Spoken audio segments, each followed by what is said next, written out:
शभी समं ब्रह्म तस्मात् ब्रह्माणि ते स्थितः.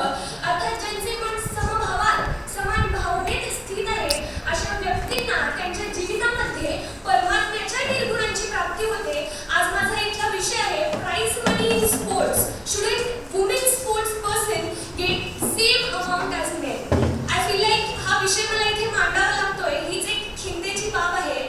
आदा हायडरबर्ग एक रिनोन्ड फुटबॉल प्लेयर आहे जी 2019च्या वर्ल्ड कप मधून बाहेर पडली होती. निषेधावर गेली होती की मेन स्पोर्ट्स पर्सन एवढाच वुमेन स्पोर्ट्स पर्सनला सेव्हरन्स पे मिळाला पाहिजे. आपण इथे सेव्हरन्स पेची बात करत नाही आहोत. आपण इथे बोलतोय प्राइज मनीची.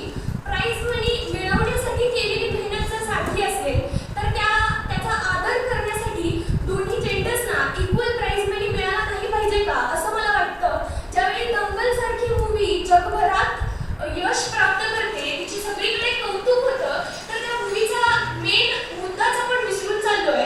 तिथे फिमेल स्पोर्ट्स पर्सनना तेवढा ट्रेनिंग पे मिळत नाही, त्यांना तेवढी सोयी सुविधा मिळत नाहीत. मग हे आपण बदललं नाही पाहिजे का? भारताकडे ऑलिम्पिक्समध्ये 35 मेडल्स आहेत.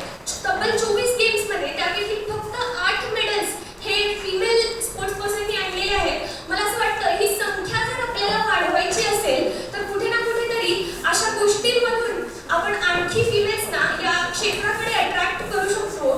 जर आपण याचा विचार केला, मला असं वाटतं की इंटरनेटवर या गोष्टीवर बऱ्याच मुद्दा होतो, बऱ्याच चर्चा होतात. मानवी अस्तित्वाचा अधिक्षेप करण्याची सर्वात वाईट पद्धत असते ती म्हणजे कॉन्क्रीट बाउंड विचार करणाऱ्या लोकांची. जर समोर दिसतंय, जे समोर आहे तेच खरं आहे असं मानणाऱ्या लोकांची. मला आठवते की महात्मा ज्योतिबा फुलेंनी सत्यशोधक चळवळ त्या काळात चालू केली होती. त्या काळात त्यांनी ती आधुनिकता जपली होती. मग आजच्या काळात असे प्रश्न का उभे राहतात असा प्रश्न मला विचारायला वाटतो. माझे प्रतिस्पर्धी असाही प्रश्न उपस्थित करतील की इट्स अबाउट एंगेजमेंट, की men sports get more engagement, more advertisement than female sports. मग इथे आपण सेव्हरन्स पे